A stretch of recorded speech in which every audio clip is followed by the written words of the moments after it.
Bonjour Alain Goy. Bonjour. En consultant votre bibliographie, on constate que vous êtes un écrivain spécialiste de la forêt. Oui, tout à fait. Oui, il faut dire que j'étais forestier en forêt de chaux pendant 40 ans. Et c'est vrai que chasser le naturel revient au grand galop, quoi.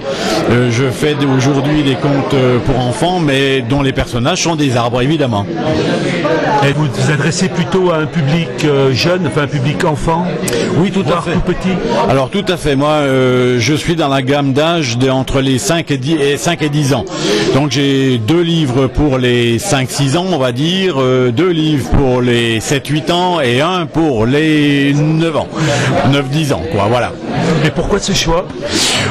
Disons que ces contes-là sont bien adaptés pour ce public-là, et puis il faut dire qu'à partir de 10 ans, on passe à autre chose.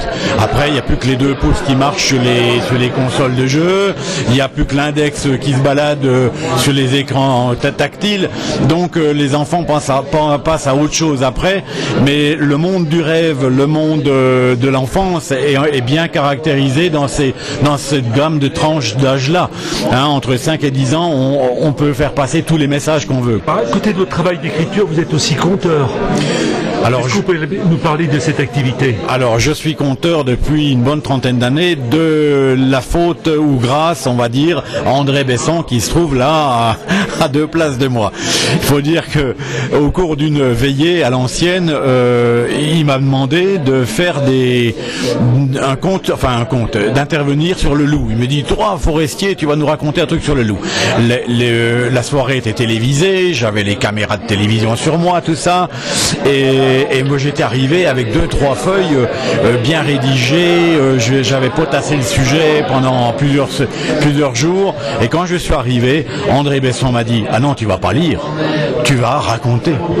Et donc j'ai pas dû être trop mauvais, parce qu'au moment de la diffusion de l'émission à la télévision, j'ai reçu un coup de fil de la responsable de la saline d'Arquestan qui m'a dit, il faut que vous veniez raconter des histoires pour les enfants qui viennent en stage à la saline. Et pendant 20 ans, je suis allé à Saline pratiquement toutes les semaines pour faire des contes pour les petits Parisiens. Alors, au début, j'ai raconté des histoires de loups, je suis vite arrivé aux arbres, et puis aujourd'hui, j'ai un répertoire de plus d'une centaine d'histoires, quoi. Vous avez publié Le cerisier de Mitsuru. Oui, c'est ça, Mitsuru.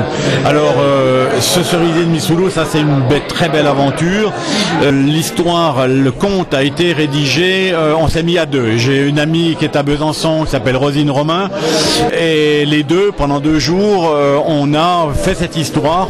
On voulait parler de handicap, et on a fait quelque chose sur un handicap un petit peu plus subtil, enfin subtil si le mot peut être utilisé, disons moins visible. On ne parle pas d'autisme, mais on a vite compris qu'on est dans une forme d'autisme. Et c'est un petit cerisier qui a bien des malheurs, qui est mal dans son écorce, qui va rencontrer un petit japonais qui est pas bien dans sa tête, donc cette forme d'autisme, et les 2 vont se retrouver, ils vont se reconnaître l'un et l'autre, et ils vont trouver une solution à leur mal-être ensemble, et toute l'histoire va se finir au Japon, à Kyoto, dans un temple bouddhiste, où là il y a un beau message, mais alors il y a un message extraordinaire de bonheur, de joie, de paix, d'amour à la fin de ce livre, voilà. Pourquoi avez-vous choisi d'établir un pont entre le Japon et la France? Disons que avec un petit cerisier, ça ne pouvait être qu'un petit japonais, c'est sûr, voilà. Alors c'est venu tout doucement. Au début, on voulait faire quelque chose au niveau du handicap. On a tout de suite pensé au fauteuil roulant, et on s'est vite rendu compte que comme tous les gens en fauteuil roulant, pour rencontrer un arbre en plein milieu de la forêt, c'est pas évident du tout.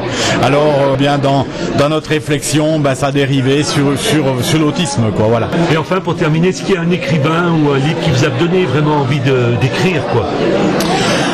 Alors oui, il y a plein d'auteurs qui ont bercé ma jeunesse, que ça soit des, mais il y a toujours un gros rapport avec la nature. Oui. Évidemment, il y a les Jono, il y a les Jack London, il y a qui m'ont conforté dans mon goût de la nature, du sauvage, du vrai, et d'authentique. Oui, c'est ça. Merci beaucoup. Merci.